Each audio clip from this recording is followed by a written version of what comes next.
روایت کو نقل کرتے ہیں کہ امام علیہ السلام روایت فرماتے ہیں کہ انہوں نے رسول خدا سے سنا کہ رسول خدا ارشاد فرماتے ہیں کہ ایک مرتبہ ذات باری الہ نے حضرت محمد مصطفیٰ کو ارشاد فرمایا کہ اللہ کی طرف سے حضرت محمد کو یہ نعمت ہے کہ ان کے تمام امتی، ان کے تمام کلمہ گو، تمام مسلمان جو ہیں ان کو جنت ملے گی۔ عزیزوں، حوصلے کے ساتھ، صبر کے ساتھ اور برداشت کے ساتھ اس روایت کو سماعت کیجیے گا۔ روایت کچھ اس طرح ہے، حدیث کچھ اس طرح سے ہے کہ اللہ تعالیٰ تمام رسول کے کلمہ پڑھنے والوں کو، تمام مسلمانوں کو جنت عطا کرے گا۔ پھر رسول فرماتے ہیں الا، مگر سوائے ان کے جو خود جنت میں نہ جانا چاہیں۔ توجہ کی عزیزوں، سب کو جنت ملے گی، محمد مصطفیٰ کے کلمہ پڑھنے والوں کو، جتنے مسلمان ہیں سب کے سب جنت میں جائیں گے، مگر وہ جنت میں نہیں جائیں گے جو خود جنت میں جانا نہیں چاہیں گے۔ جب رسول نے اس حدیث کو بیان کیا، سامنے سے صحابی کھڑے ہو گئے اور کہنے لگے یا رسول اللہ، وہ کم بخت کون ہوگا جو خود سے جنت میں نہ جانا چاہے؟ ہر مسلمان کی یہ خواہش ہے کہ وہ جنت میں جائے، ہر مسلمان یہ چاہتا ہے کہ وہ جنت میں جائے، تو ایسا کون سا صحابی ہے، ایسا کون سا مسلمان ہے، ایسا کون سا فرد ہے جو خود سے جنت میں نہیں جانا چاہتا؟ پیغمبر فرماتے ہیں کہ جو شخص اشہد ان لا الہ الا اللہ کہے و اشہد ان محمد رسول اللہ کہے، کلمے کی بھی گواہی دے، شہادت توحید بھی دے، شہادت رسالت بھی دے، لیکن ولایت کی گواہی نہ دے، وہ در حقیقت ولایت کا انکار نہیں کرتا بلکہ جنت میں جانے سے انکار کرتا۔ نعرہ حیدری یا علی بر محمد و آل محمد بلند تر صلوات۔ اللہم صلی جو ولایت سے علی کا انکار کرے، در حقیقت وہ ولایت کا انکار نہیں کر رہا، جنت میں جانے سے انکار کر رہا ہے۔ ایک شخصیت ہیں جن کا نام ہے جناب عبداللہ ابن عمر۔ ان کا پورا تعارف یہ ہوگا، عبداللہ ابن عمر ابن خطاب۔ یہ خلیفہ دوم کے فرزند ہیں، اور بعض اوقات ضروری ہوتا ہے کہ بعض شخصیات کی طرف جو ہے توجہ دلائی جائے، کیونکہ بہرحال کہیں نہ کہیں آپ کو کتابوں میں پڑھنا پڑ سکتا ہے، کہیں نہ کہیں ان کا نام آ سکتا ہے، تو آپ کے ذہن میں ہونا چاہیے کون سی شخصیت کس طرح کی ہے۔ تو ان کے بہت زیادہ فضائل لکھے گئے ہیں کتب میں، تو میں بھی ان کی چند فضیلتیں آپ کے سامنے بیان کرنا چاہتا ہوں۔ عبداللہ ابن عمر ابن خطاب کے بارے میں انہوں نے فضیلت یہ لکھی ہے کہ عبداللہ ابن عمر ایک ایسی، میں یہ بیان اس وجہ سے کر رہا ہوں کیونکہ تمام مکاتب فکر میں بالخصوص اہل سنت والجماعت میں امامت کے حوالے سے ان سے بہت معتبر حدیث ملتی ہے رسول کی، اس وجہ سے اس حدیث کو بیان کرنے سے پہلے میں چاہتا ہوں کہ اس شخصیت کو آپ سامنے بیان کروں۔ تمام کتب میں جناب عبداللہ ابن عمر کی یہ تعریف لکھی ہوئی ہے، وہ جہاں پہ فضائل کا باب لکھتے ہیں، ان فضیلتوں میں ایک فضیلت یہ لکھتے ہیں کہ حضرت عبداللہ ابن عمر ابن خطاب وہ شخصیت کے تھے کہ جن کی رائے ہمیشہ، توجہ، جن کی رائے ہمیشہ امام علی علیہ السلام کے مخالف تھی۔ بھائی ان کا تعارف ہمارے لیے اتنا ہی کافی ہے کہ ان کی فضیلتوں میں، ان کے فضائل میں ایک فضیلت یہ پڑھی جاتی ہے کہ حضرت عبداللہ ابن عمر ابن خطاب جو ہیں ان کی رائے ہمیشہ امام علی علیہ السلام کے مخالف رہتی تھی۔ اب رسول کی حدیث صحیح ہے، علی مع الحق والحق مع علی، علی حق کے ساتھ ہے، حق علی کے ساتھ ہے۔ میں کہنا چاہتا ہوں کہ عبداللہ ابن عمر علی کی مخالفت نہیں کرتے تھے، حق کی مخالفت کرتے تھے۔ نعرہ تکبیر، اللہ اکبر، نعرہ رسالت، یا رسول اللہ، دونوں ہاتھ بلند کر کے نعرہ حیدری، یا علی۔ عبداللہ ابن عمر مولا علی کی مخالفت نہیں کرتے تھے، در حقیقت وہ حق کی مخالفت کرتے تھے۔ چلے میں چاہتا ہوں کہ آپ کے سامنے جو ہے انہی کا تعارف ان کے والد گرامی کے زبان سے کروا دیتا ہوں۔ تمام کتب آئیے شیعہ و سنی میں، سنت میں آپ کو جتنی بھی معتبر کتابیں ان میں یہ واقعہ ملے گا کہ جب خلیفہ ثانی کا آخری وقت آیا تو انہوں نے ایک جو ہے حدیث بیان کی، حدیث کہہ رہا ہوں کہ انہوں نے ایک جو ہے جب خلیفہ کو بنانا تھا تو کہنے لگے کہ میں فلاں کو خلیفہ اس وجہ سے نہیں بنا رہا ہوں کہ اس کی یہ ریزن ہے، فلاں کو خلیفہ اس وجہ سے نہیں بنا رہا ہوں، بہت لمبا واقعہ ہے، شارٹ کروں کہ اس کو اس وجہ سے نہیں بنا رہا ہوں کہ اس کے اندر یہ ریزن ہے کہ اس کو بنا دوں گا تو یہ مسئلہ ہو جائے گا، اس کو بنا دوں گا تو یہ مسئلہ ہو جائے گا۔ برکیف اس نے ایک شورا بنائی کہ اس شورا میں سے جو ہے آپ ایک شورا کا جو بندہ ہے اس کے اوپر اتفاق کر لیجیے گا، یہ اس نے کہا۔ تو شورا میں سے ایک بندے نے کہا، توجہ کیجیے گا، ایک بندے نے کہا کہ حضرت عمر آپ اپنے بیٹے عبداللہ کو خلیفہ کیوں نہیں بنا دیتے؟ شورا میں اس نے کہا کہ ان میں سے کسی کو خلیفہ چن لیا جائے گا، ان میں سے کسی کو خلیفہ بنا لیا جائے گا کہ ان شورا میں سے یا وہاں کی میٹنگ جو افراد بیٹھے ہوئے تھے ان لوگوں میں سے ایک بندے نے کہا کہ اے خلیفہ وقت آپ اپنے بیٹے عبداللہ کو کیوں نہیں خلیفہ بناتے؟ تو ایک مرتبہ جناب عبداللہ کہتے ہیں میں اس کو خلیفہ بنا دوں جو اپنی بیوی کو طلاق دینا بھی نہیں جانتا۔ یہ سٹیٹمنٹ میری نہیں ہے، یہ سٹیٹمنٹ دے رہے ہیں حضرت عمر ابن خطاب۔ وہ کہہ رہے ہیں کہ میں اس کو خلیفہ بنا دوں جو اپنی بیوی کو طلاق دینا بھی نہیں جانتا۔ عزیزان گرامی، یہاں پہ ایک ہمارے مطلب کی جو بات نکلتی ہے، جس وجہ سے میں نے یہ واقعہ بیان کیا آپ کے سامنے، وہ یہ ہے کہ شیعہ اور اہل سنت کے درمیان جو ایک بہت زیادہ اختلاف ہے وہ مسئلہ طلاق پہ ہے۔ مسئلہ طلاق ہمارے ہاں مذہب شیعہ میں طلاق کا معاملہ اتنا آسان نہیں ہے جتنا برادران کے ہاں آسان ہے، بلکہ ہمارے ہاں یہ ہے کہ طلاق کے لیے عادل اشخاص گواہوں کا ہونا ضروری ہے، اس کو جو ہے صیغہ جاری کیا جانا چاہیے، اس کے بعد جو ہے کس حالت میں صیغہ پڑھا جا سکتا ہے، کس حالت میں صیغہ نہیں پڑھا جا سکتا، کس کیفیت میں صیغہ پڑھا جا سکتا ہے، کس کیفیت میں صیغہ پڑھا نہیں جا سکتا۔ یعنی کہ ہمارے ہاں مرحلہ طلاق کو مشکل بنایا گیا ہے، مسئلہ ازدواج کو آسان بنایا گیا ہے، طلاق کے مرحلے کو مشکل بنایا گیا ہے، لیکن ہمارے برادران کے ہاں کیا ہوتا ہے؟ کھڑے کھڑے طلاق طلاق طلاق اور طلاق۔ یہاں سے اگر یہ عکس کیا جائے کہ اگر طلاق طلاق طلاق کہہ دینے سے طلاق ہو جاتی تو کون سا ایسا بندہ ہے جو طلاق دینا نہیں جانتا؟ تو اس سے ہمیں معلوم یہ ہوا حضرت عمر نے ہمارا یہ مسئلہ حل کر دیا کہ اس دور میں بھی اس طرح سے کھڑے کھڑے طلاق طلاق نہیں ہوتی تھی۔ صلوات پڑھیے بر محمد وعلى محمد۔ جس ساری بات کے لیے آپ کو محنت کر کے لایا ہوں وہ اب آپ کے نتیجہ جو ہے عرض کرنا چاہتا ہوں اس سے کہ زمانہ ہے عبد الملک ابن مروان کا، اور اس کا گورنر ہے حجاج ابن یوسف۔ مکہ کا گورنر لگا تو اس نے جو ہے عبداللہ ابن زبیر کے جس نے امویوں کے خلاف بغاوت کی تھی اس نے اس کو قتل کر دیا، اور جب اس کو قتل کیا تو اس کے لاشے کو مکہ میں بیت الحرام مسجد الحرام کے قریب لٹکا دیا گیا۔ جب اس کا لاشا لٹکا دیا گیا تو رات کا وقت ہے، یہ منظر جو ہے عبداللہ ابن عمر نے دیکھ لیا۔ جب عبداللہ ابن عمر نے عبداللہ ابن زبیر کا یہ لاشا لٹکا ہوا دیکھ لیا تو جناب حجاج ابن یوسف کے پاس، یہ انتہائی ظالم فاسق و فاجر انسان ہے جو بعد میں خلیفہ بھی بنا ہے، خدا اس کے عذاب میں اور اضافہ کرے، خدا اس کے اوپر لعنت کرے۔ تو یہ حجاج ابن یوسف کے پاس گئے جناب عبداللہ ابن عمر، یہ صحابی رسول بھی ان کو کہا جاتا ہے، ان کے فضائل بھی پڑھے جاتے ہیں کہ یہ صحابی ہیں۔ تو میں آپ کو اموی خاندان میں صحابیت کا احترام دکھانا چاہتا ہوں کہ وہ صحابیوں کا احترام کتنا کرتے تھے، کیونکہ آج بہت زیادہ صحابی کے بارے میں جو ہے بات کی جاتی ہے کہ اس نے فلاں نے صحابی کا احترام نہیں کیا، تو میں اس دور میں صحابی کا احترام دکھانا چاہتا ہوں۔ ایک صلوات کا سہارا دیجیے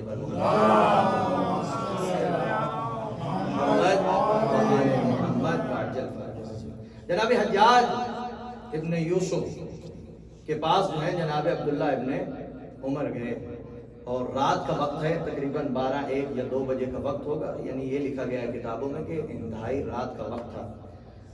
تو دربان نے دیکھا کہ عبداللہ ابن عمر دروازے پہ ہیں، اس نے دروازہ کھولا، اس نے کہا کہ میں حجاج ابن یوسف سے ملنا چاہتا ہوں۔ دربان نے آ کے اطلاع دی حجاج ابن یوسف کو کہ عبداللہ ابن عمر دروازے کے اوپر آئے ہیں۔ اس نے کہا رات کے اس وقت؟ اس نے کہا ہاں، بلا کے لاؤ۔ روایت کہتی ہے، منہن روایت کے لفظ کہہ رہا ہوں کہ اس وقت جو ہے حجاج ابن یوسف جو ہے لکھنے میں مصروف تھا۔ تو وہ آیا اور آ کے کہنے لگے عبداللہ ابن عمر کہ میں آیا ہوں اس وقت بیعت کرنے۔ انہوں نے کہا جناب شیخ آپ صبح آ جاتے، صبح بھی تو آپ بیعت کر سکتے تھے۔ تو کہنے لگا کہ مجھے اپنی زندگی کا بھروسہ نہیں تھا، شاید میں زندہ رہوں نہ رہوں، اس وجہ سے میں آیا رات کے پہر کہ میں آ کے بیعت کر سکوں۔ تو حجاج ابن یوسف بھی چلاک آدمی تھا، اس نے کہا اچھا میرا ہاتھ تو اس وقت لکھنے میں مصروف ہے، آپ میرے جسم میں کسی بھی حصے پہ ہاتھ رکھ کے بیعت کر لیجیے۔ اب روایت کہتی ہے کہ اس نے اپنی ٹانگ کو آگے بڑھایا اور کہا کہ میری ٹانگ پہ ہاتھ رکھ کے تم بیعت کر دو۔ یہ ہے احترام صحابیت۔ حجاج ابن یوسف نے کہا کہ تم میری ٹانگ پہ ہاتھ رکھ کے تم بیعت کر لو۔ تو عزیزان گرامی اس نے کہا کہ میں بیعت کرنے کے لیے آیا ہوں اور تم کیسی بات کر رہے ہو؟ میں نے رسول اللہ سے سنا تھا کہ رسول خدا فرماتے ہیں من مات ولم یعرف امام زمانہ مات میتۃ جاہلیہ، کہ جس نے اپنے وقت کے امام کو نہ پہچانا وہ جاہلیت کی موت مر گیا۔ میں رات کے اس پہر صرف اس وجہ سے آیا ہوں کہ میں کہیں بغیر معرفت امام اس دنیا سے چلا نہ جاؤں، اور تم میرے ساتھ یہ سلوک کر رہے ہو۔ تو یہ غصے میں آ کے حجاج ابن یوسف کہتا ہے کہ میں جانتا ہوں تم کس وجہ سے رات کے اس پہر میں آئے ہو۔ رستے میں تمہاری نظر عبداللہ ابن زبیر کے لاشے پہ پڑی ہے، اس کو لٹکا ہوا دیکھ کے تم ڈر کے میرے پاس آئے ہو، اب حدیث کی تحویل کر رہے ہو۔ اگر تمہیں حدیث کا اتنا ہی خیال ہوتا سب سے پہلے تم مولا علی کی بیعت کرتے۔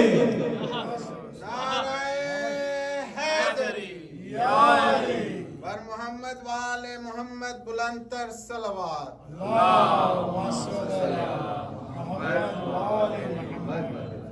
اگر تمہیں حدیث کا اتنا ہی خیال ہوتا امام زمانہ کو پہچاننے کا، تو تم سب سے پہلے امام علی کی بیعت کرتے۔ عزیزوں عبداللہ ابن عمر ان شخصیتوں میں سے ہیں کہ جنہوں نے امیر المومنین کی بیعت نہیں کی۔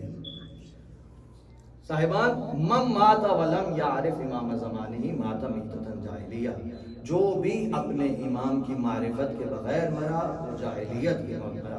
آپ کے ذہن میں کل والی مجلس ہوگی کہ جس میں ہم نے کہا تھا کہ مسجد وہ ہے کہ جہاں پہ سجدہ کیا جائے۔ مسجد سے مراد ایک بلڈنگ نہیں ہے، جہاں پہ انسان کے یہ 7 اعضائے سجدہ لگ جائیں اسے مسجد کہتے ہیں۔ مسجد میں ایک مقام ایسا ہے جسے محراب کہتے ہیں۔ محراب کو محراب کیوں کہتے ہیں؟ پریشان ہو، یہ سوال میں کروں تو جواب بھی میں دوں گا، بس میرے ساتھ ہنی اور ہنی کریں۔ ہمارے استاد تھے درس کے دوران، تو جب ہم بہت زیادہ توجہ ہو جاتی مجلس میں درس میں، تو وہ کہتے یہ ہنی اور ہنی بکون دکھے کہ ہمیں کو پتہ چلے کہ آپ تک ہم بات پہنچا رہے ہیں کہ نہیں پہنچا رہے ہیں۔ دیگر بلند تر صلوات۔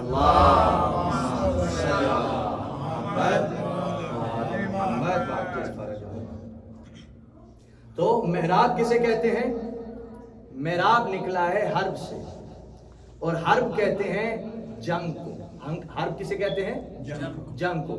جیسے مقتل قتل کی جگہ، ٹھیک ہے، جیسے مسجد جہاں پہ سجدہ کیا جائے۔ محراب کا معنی یہ ہوتا ہے کہ جہاں جنگ کی جائے، جہاں بھائی محراب تو خاص ہوتا ہے امام جماعت کے لیے، ایک ریزرو سیٹ ہے نا جہاں پہ امام جماعت کھڑا ہوتا ہے، نماز پڑھاتا ہے اور سارے پیچھے ماموم نماز پڑھتے ہیں۔ تو اللہ سبحانہ و تعالیٰ نے مسجد میں اس نام کو محراب کیوں رکھا؟ محراب میں تو نماز پڑھی جاتی ہے، محراب میں آ کے سب لوگ نماز پڑھتے ہیں، محراب کو جنگ کی جگہ کیوں کہا گیا؟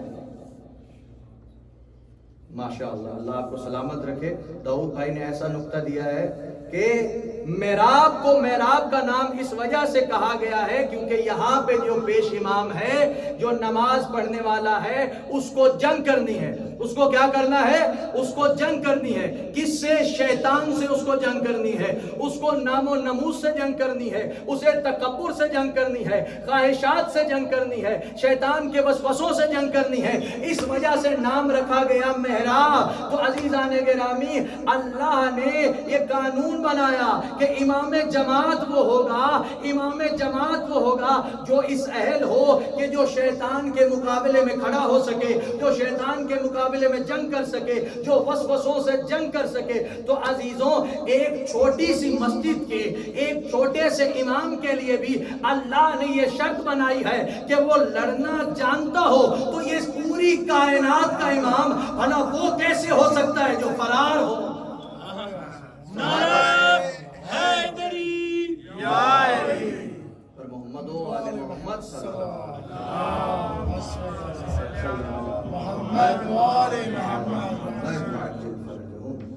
عزیزان گرامی محراب لڑنے کی جگہ امام جماعت جو ہے اس کو جو ہے خواہشات سے جنگ کرنی ہے، وسوسوں سے جنگ کرنی ہے.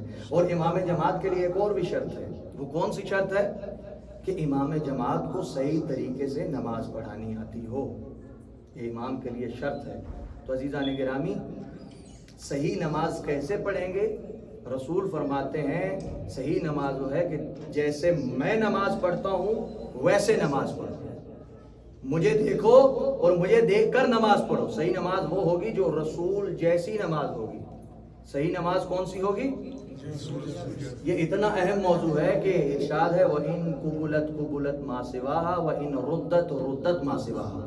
کہ اگر تمہاری نماز قبول ہو گئی تو سارے اعمال قبول ہو جائیں گے، اور اگر تمہاری نماز کو ہی رد کر دیا گیا تو تمہارا کوئی عمل قابل قبول نہیں ہوگا. تو عزیزان گرامی توجہ فرمائیے گا. تو صحیح نماز وہ ہے کہ جیسے رسول نماز پڑھیں. اب مسلمانوں کے ہیں 73 فرقے. کتنے؟ 73 فرقے. ان میں 5 طریقے سے نماز پڑھی جاتی ہے. کتنے طریقے سے؟ 5 طریقے سے. 4 طریقے ایسے ہیں کہ جو 4 اماموں والے ہیں، اور ایک طریقہ ایسا ہے جو 12 اماموں والا ہے. ایک طریقہ کیسا ہے؟ جو 12 اماموں والا ہے. ایک طرف ہیں 4 امام اور چاروں کے الگ طریقے. امام ابو حنیفہ، امام شافعی، امام مالک اور امام احمد بن حنبل، ان 4 سے جو ہے نماز لی گئی ہے. جتنے مسلمان ہیں وہ 5 طریقوں سے نماز پڑھتے ہیں. کتنے طریقوں سے؟ تھوڑا بولیے گا. 5 طریقوں سے نماز پڑھتے ہیں. 4 اماموں والے 4 طریقوں سے پڑھتے ہیں، 12 اماموں والے ایک طریقے سے پڑھتے ہیں. اور رسول کی حدیث ہے نماز ایسے پڑھو جیسے مجھے دیکھ کے، جیسے میں پڑھتا ہوں. عزیزان گرامی آئیے ذرا امام ابو حنیفہ سے جو پہلے امام ہیں ان سے سوال کریں کہ آپ نے رسول کو کتنی مرتبہ نماز پڑھتے دیکھا؟ آپ نے رسول کو کتنی دفعہ نماز پڑھتے دیکھا؟ تاریخ بتائے گی کہ یہ رسول سے 80 سال بعد پیدا ہوئے. نماز پڑھتے تو نماز پڑھتے، انہوں نے رسول کو ہی نہیں دیکھا. نماز پڑھنا تو دور کی بات ہے، انہوں نے رسول کو ہی نہیں دیکھا. ان کے بعد آئے دوسرے امام مالک، ان کے بعد آئے امام شافعی، ان کے بعد آئے امام احمد بن حنبل. یعنی یہ چاروں وہ ہیں کہ جنہوں نے رسول کو نماز پڑھتے نہیں دیکھا. اب چلیے جو 12 امام ہیں آیا انہوں نے رسول کو نماز پڑھتے دیکھا ہے. اب 12 میں سے پہلے کے پاس پہنچے، آپ نے رسول کو نماز پڑھتے دیکھا. آواز آئی پہلے وہ ہیں جنہوں نے سب سے پہلے نبی کو نماز پڑھتے دیکھا. دوسرے وہ ہیں کہ جنہوں نے پہلو میں کھڑے ہو کے نماز پڑھتے دیکھا. اور تیسرے وہ ہیں جنہوں نے پشت پہ نبی کو بیٹھ کے دیکھا.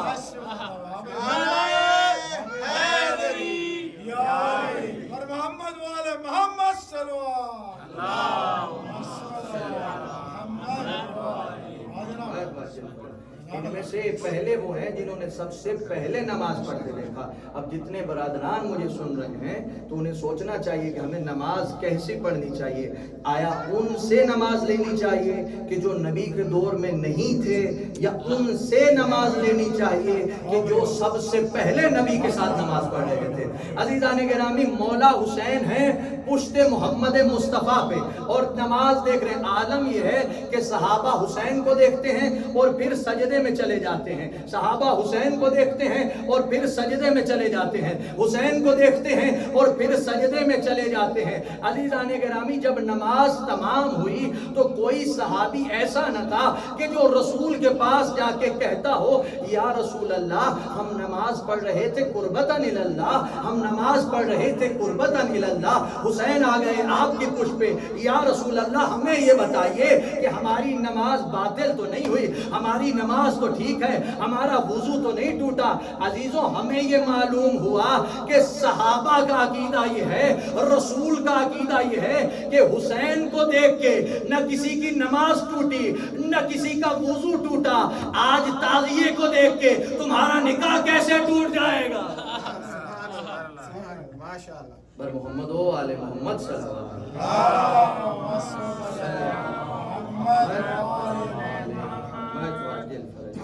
عزیزان گرامی, رسول کائنات وہ ہستی ہیں کہ جنہوں نے ہر کام جو بتایا اس کو پہلے کیا.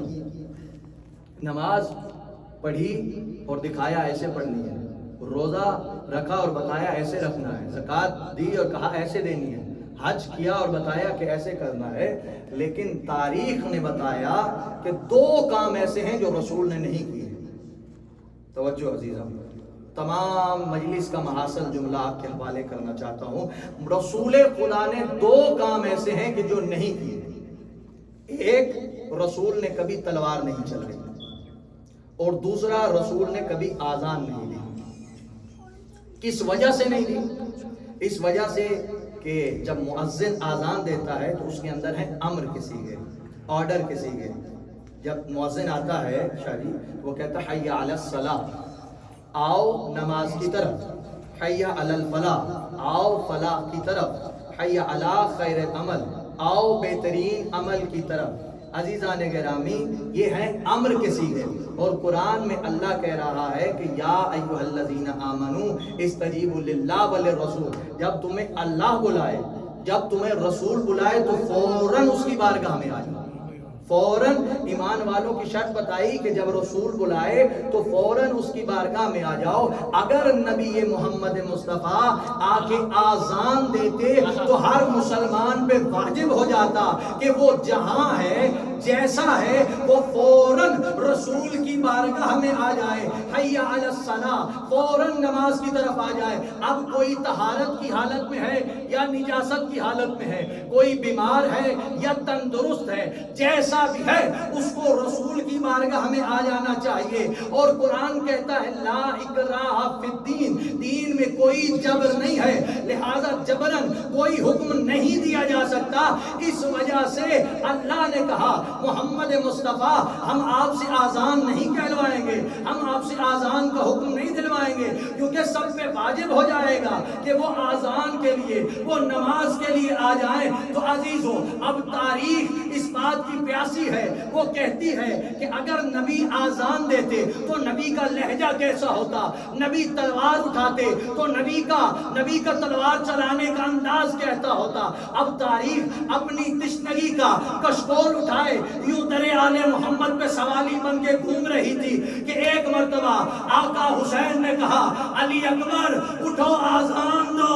اب میرے مولا علی اکبر آئے, انہوں نے آذان دی اور کہا کہ اگر نبی آذان دیتے نبی کا لہجہ ایسا ہوتا. علی اکبر نے تلوار اٹھائی اور بتایا اگر نبی جنگ کرتے, ارے نبی جنگ کرتے, نبی کا انداز ایسا ہوتا.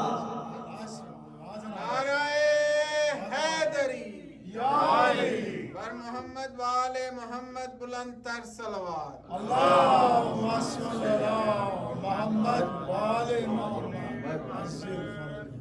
اگر نبی آذان دیتے تو نبی کا لہجہ یہ ہوتا, اگر نبی جنگ کرتے تو نبی کا جنگ کرنے کا انداز ایسا ہوتا. عزیزوں, شہزادہ علی اکبر وہ امام حسین کا بیٹے ہیں کہ جن کو دعاؤں سے امام حسین نے, روایتیں کہتی کہ مولا حسین رسول خدا کی یاد میں بہت رویا کرتے تھے. تو اس وجہ سے اللہ نے جناب علی اکبر کو دیا کہ جو شبیہ رسول ہیں اور جو شبیہ علی ہیں, جب بھی امام حسین کو اپنے نانا کی یاد آتی شہزادہ علی اکبر کو دیتے. جب بھی بابا کی یاد آتی شہزادہ علی اکبر کو دیکھتے. شہزادہ علی اکبر سے بہت محبت تھی امام حسین کو. ایک مرتبہ کم سن ہے جناب علی اکبر اور آئے اپنے بابا کے پاس اور کہا کہ بابا میرا انگور کھانے کا دل کر رہا ہے. روایت کہتی ہے کہ موسم نہیں تھا انگوروں کا، لیکن اتنی محبت تھی امام حسین کو جناب علی اکبر سے کہ ایک مرتبہ یوں ہاتھ بلند کیا اور انگور آ گئے. انگور کھلائے جناب علی اکبر کو. میں کہوں گا مولا ایک طرف تو یہ عالم ہے کہ بغیر موسم کے آپ پھل جو ہیں علی اکبر کے لیے منگا رہے ہیں، اور ایک طرف 3 دن کی بھوک اور پیاس ہے عزیز. ایک طرف 3 دن کی بھوک اور پیاس ہے. وہی علی اکبر جس کے لیے بغیر موسم کے پھل آ جاتے ہیں. آج 3 دن کا بھوکا اور پیاسا ہے علی اکبر. آئے امام حسین علیہ السلام کے پاس اور آ کے اجازت مانگی رخصت کے لیے کہ مولا مجھے جنگ کی اجازت دیجیے، بابا جنگ کی اجازت دیجیے. عزیزو بعض ذاکرین اور خطباء یہ پڑھتے ہیں کہ امام حسین پہلی مرتبہ جب اجازت لینے آئے نا شہزادہ علی اکبر تو امام نے اجازت نہیں دی. عزیزو ایسا نہیں ہے. جیسے ہی علی اکبر آئے امام نے اجازت دی، کیونکہ جہاد واجب تھا. امام کسی واجب کام سے روک نہیں سکتے. لیکن مولا نے ایک جملہ کہا شہزادہ علی اکبر سے، کہا علی اکبر تمہیں تمہاری پھوپھی نے پالا ہے زینب عالیہ نے، جا کے زینب عالیہ سے اجازت لو. علی اکبر جا کے اپنی ماں لیلا سے اجازت لو. عزیزوں اب شہزادہ علی اکبر آئے اور جناب سیدہ زینب کے پاس آ کے ایک سوال کیا جناب علی اصغر نے، اور آ کے کہا پھوپھی اماں میں موت کی اجازت لینے آیا ہوں، پھوپھی اماں میں رخصت کے لیے آیا ہوں.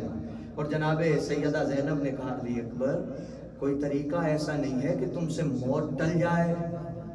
علی اکبر نے یہ دیکھا نا جب، تو جناب علی اکبر نے ایک سوال کیا، کہا پھوپھی اماں مجھے یہ بتائیے آپ زیادہ افضل ہیں کہ میری دادی زہرا؟ بی بی زینب عالیہ نے کہا علی اکبر یہ کیسا سوال ہے، تیری دادی افضل ہے، میں تیری دادی کی کنیز ہوں. بس شہزادے علی اکبر نے کہا اماں پھر ایسا کیجئے کہ حسین کی ماں کے اوپر، زہرا کے بیٹے حسین کے اوپر اپنے بیٹے کو قربان کر دیجئے. عزیزوں جناب زینب عالیہ نے جناب علی اکبر کو اجازت دی اور اب آئے جناب لیلا کے پاس. جناب لیلا سے جناب علی اکبر نے اجازت دی. بس میں یہ کہنا چاہتا ہوں جتنے یہاں پہ جن کی جوان اولادیں ہیں وہ اس کو تصور کیجئے گا کہ جب کوئی جوان بیٹا موت کی اجازت لینے آئے تو اس وقت ماں کا کیا عالم ہوتا ہے. اب مجھے نہیں پتا کہ جناب لیلا نے کیسے اجازت دی ہوگی، لیکن جناب لیلا نے علی اکبر کو اجازت دی. علی اکبر وہ جوان ہے کہ جس کو دیکھنے کے لیے عورتیں اور لوگ بازار میں رک جایا کرتے تھے. علی اکبر اتنے حسین تھے. اللہ جانے بھی لیلا نے کیسے اجازت دے دی علی اکبر کو. عزیزوں اب آئے جناب علی اکبر امام سجاد سے ملنے کے لیے. مولا سجاد کے پاس آ کے ہاتھوں کو چومنا شروع کیا اور پھر پیشانی کو جب چوم رہے تھے تو شہزادے کے جو آنسو ہیں نا وہ مولا سجاد کے اوپر گرے. آنسوؤں کے گرنے کی وجہ سے مولا سجاد بیدار ہو گئے اور جب بیدار ہوئے تو کہا علی اکبر یہ کیسی غربت کے آنسو ہیں، علی اکبر آپ کیوں گریا کر رہے ہیں؟ کہا مولا، کہا بھیا میرا بابا بڑا غریب ہو گیا ہے، میرے بابا کے انصار شہید ہو چکے ہیں، اب میں اپنے بابا پہ قربان ہونے کے لیے جان نثاری کے لیے جا رہا ہوں. ایک مرتبہ مولا سجاد نے آہ بھری اور کہا علی اکبر اگر میں جوان تیری طرح تندرست ہوتا تو میں بھی اپنے آپ کو بابا پہ جان نثار کر دیتا، لیکن مشیت الہی کی وجہ سے. عزیزوں اب روایت کہتی ہے کہ دونوں بھائیوں نے ایک دوسرے کے گلے میں باہیں ڈالی اور بلند آواز سے رونا شروع کیا. عالم یہ ہوا کہ جناب فضا ڈرنے لگی کہ ایسا نہ ہو کہ کسی کی روح پرواز کر جائے. جلدی سے جناب فضا آئی اور مولا حسین کو آ کے یہ بتایا کہ دونوں بھائیوں نے ایسا ایسا گریہ کیا ہے کہ اب ہمیں پریشانی ہونے لگی ہے۔ مولا حسین جلدی سے آئے مولا سجاد کے پاس اور آ کے سجاد کے کان میں کچھ کہا، بس کچھ کہنا تھا مولا حسین کے کہ مولا سجاد نے ہاتھوں کو چھوڑ دیا۔ میں اب بھی سوچتا ہوں اللہ جانے مولا حسین نے مولا سجاد سے کیا کہا ہوگا۔ سوچتا ہوں شاید یہ کہا ہو، سجاد ابھی تو تم نے کوفہ کے دربار میں جانا ہے، سجاد ابھی تو تم نے شام۔ عزیزوں آج بخالت نہ کیجئے گا رونے میں، ہم سارا سال بی بی زہرا کو مولا حسین کا پرسہ دیتے ہیں نا، آج مولا حسین کو ان کے جوان بیٹے علی اکبر کا پرسہ دینا ہے۔ عزیزوں کوئی آنکھ آج بغیر آنسوؤں کے نہ جائے۔ ایک مرتبہ مولا حسین نے جناب علی اکبر سے کہا، علی اکبر جب تم 7 سال کے تھے نا تو تمہیں پہلی مرتبہ دستار باندھی گئی اور تمہاری پھوپھی نے تمہیں دستار باندھی، پھر اگلے سال تمہاری ماں نے باندھی، یوں ہر سال تمہاری دستار بنتی رہی، اور میں دل میں سوچتا تھا کہ کبھی تو علی اکبر کی دستار میں بھی باندھوں گا۔ ہاشمیوں میں یہ رسم تھی کہ وہ امامہ باندھا کرتے تھے۔ ایک مرتبہ کہا علی اکبر میں چاہتا ہوں کہ آج تمہیں امامہ میں بندھواؤں۔ عزیزو شہزادے علی اکبر بیٹھے اور مولا حسین نے علی اکبر کو امامہ باندھنا شروع کیا۔ اب زہرا کا غریب لال امامہ بھی بندھا رہا ہے اور کہہ رہا انا للہ وَإِنَّا إِلَيْهِ رَاجِعُونَ۔ عزیزوں شہزادے کو دستار باندھی گئی، اب شہزادے علی اکبر گھوڑے پہ سوار ہوئے۔ عزیزوں اب شہزادہ جو ہے مقتل کی طرف جانے لگا۔ ایک مرتبہ مولا حسین نے کہا علی اکبر جب تک پہنچو نہیں نا تب تک اپنے بابا کو مڑ مڑ کے دیکھتے رہنا۔ عزیزو اب شہزادے کا گھوڑا تیز ہوا، مقتل نویس لکھتے ہیں ساتھ زہرا کا لال بھی دوڑنا شروع ہو گیا۔ ایک مرتبہ علی اکبر نے مڑ کے دیکھا بابا کو اور دیکھا کہ زہرا کا غریب لال پیچھے دوڑ رہا ہے۔ ارے ہاشمی تھا، جوان تھا، علی اکبر کو غیرت آئی، کہا بابا آپ نے خود تو اجازت دی ہے پھر پیچھے کیوں بھاگ رہے ہیں؟ ایک مرتبہ مولا کہتے علی اکبر آج تیرا کوئی جوان بیٹا ہوتا تجھے یہ معلوم ہوتا۔ عزیزو علی اکبر آیا میدان میں، 110 لعینوں کو واصل جہنم کیا۔ مولا حسین نے جناب لیلا سے کہا لیلا ماں کی دعا بیٹے کے حق میں قبول ہوتی ہے، ایک مرتبہ اللہ سے اکبر کے حق میں دعا کرو۔ بی بی لیلا نے مصلی بچھایا، دعا کی، اے اللہ اے یوسف کو یعقوب سے ملانے والے، اے اسماعیل کو ہاجرہ سے ملانے والے، ایک مرتبہ اکبر کو حسین سے ملا دے۔ عزیزو شہزادہ واپس آیا اور کہا بابا آج ایک بوند پانی کی ہوتی میں ان لعینوں کو بتاتا جنگ کیسے کی جاتی ہے۔ عزیزو مولا حسین نے کہا مولا حسین نے کہا علی اکبر میرے لبوں میں اپنے لبوں کو رکھ دو، شاید تمہیں کچھ افاقہ ہو۔ عزیزو مولا حسین کے لبوں پہ شہزادہ علی اکبر نے اپنے لبوں کو رکھا اور جلدی سے ہٹا لیا اور کہا بابا آپ کے لب تو میرے لبوں سے بھی زیادہ خشک ہے۔ عزیزو اب شہزادہ دوبارہ حملے کے لیے آیا۔ عزیزو شہزادے نے ایسی جنگ لڑی، عزیزو یہ 3 دن کا بھوکھا اور پیاسا علی کا پوتا جنگ لڑ رہا ہے کہ ایک مرتبہ حسین بن نمیر آگے بڑھا اور اس نے میرے مولا کے شہزادہ علی اکبر کے سینے میں برچھی ماری۔ عزیزو برچھی کا پھل توڑ دیا اور اونچی آواز سے کہہ رہا تھا حسین بڑا صابر ہے نا، حسین بڑا صابر ہے، اب میں دیکھوں گا جوان بیٹے کے سینے سے کیسے برچھی نکالتا ہے۔ عزیزو سارے جوانوں نے مولا حسین کو بلایا، کہا مولا مدد کو آئیے، لیکن علی اکبر نے نہیں بلایا۔ عزیزو جانتے ہو کیوں؟ علی اکبر جانتے تھے جوان بیٹے کا لاشا ہے، بوڑھا باپ ہے۔ عزیزو زہرا کا لال جلدی سے علی اکبر کی طرف دوڑے۔ عزیزو مقتل نویس لکھتے ہیں اب مولا حسین نے اپنے آپ کو گھوڑے سے ایسے گرایا، خاک کربلا پہ زہرا کا لال آیا۔ مولا حسین علی اکبر کے لاشے کی طرف آئے۔ عزیزو مقتل نویس لکھتے ہیں علی اکبر کے پاس مولا حسین ایسے آئے جیسے کوئی جوان بچہ، جیسے کوئی بچہ اپنی ماں کی طرف آتا ہے، ایڑیوں کے بل مولا حسین علی اکبر کے لاشے پہ پہنچے۔ بیڑیوں کے بل مولا حسین علی اکبر کے لاشے پہ پہنچے اور کہا علی اکبر تیرا باپ بوڑھا ہو گیا ہے، علی اکبر آ میں تجھے خیموں میں لے جاؤں، علی اکبر آ میں تجھے مقتل سے لے جاؤں۔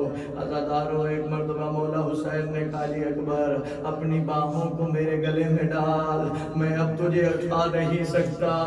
عزاداروں مولا نے شہزادے علی اکبر نے مولا حسین کی گردن میں اپنی باہیں ڈالی، ایک بازو کو ڈالا اور چند قدم چلے مولا حسین اور کہا علی اکبر اپنے دوسرے بازو کو بھی میرے گلے میں ڈال۔ عزاداروں ایک مرتبہ شہزادے نے کہا بابا میں دوسرا بازو نہیں رکھ سکتا۔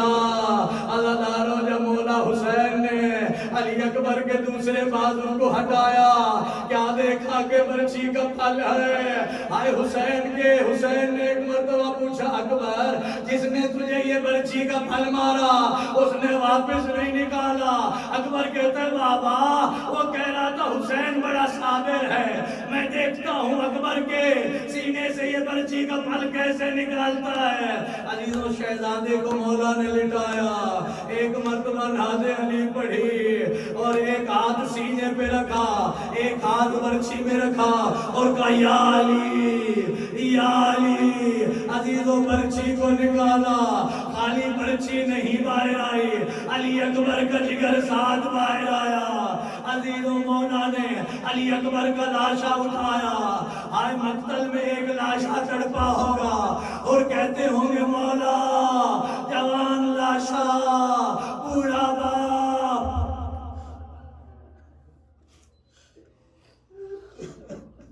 لعنت اللہ علی القوم الظالمین سیعلم الذین ظلموا ایہم ینقلبون وَإِلَىٰ روتی آنکھوں کا واسطہ ہماری سزا کو اپنی بارگاہ میں قبول منظور فرما۔ اے مولا حاضرین کی تمام شرعی حاجات کو قبول منظور فرما۔ اے مولا جتنے مومنین بے اولاد ہیں اولاد نبی عطا فرما، جتنے مومنین بیمار حال ہیں صدقہ بیمار کربلا کا شفاء کاملہ واجدہ عطا فرما، جتنے مومنین تندرست ہیں ان کو خوشحال و آباد فرما۔ اے مولا ہمارے وقت کے امام کا ظہور جلد فرما، ہمیں اپنے امام کے اعوان و انصار میں شمار فرما۔ ربنا تقبل منا انک انت السمیع العلیم۔ ماتم حسین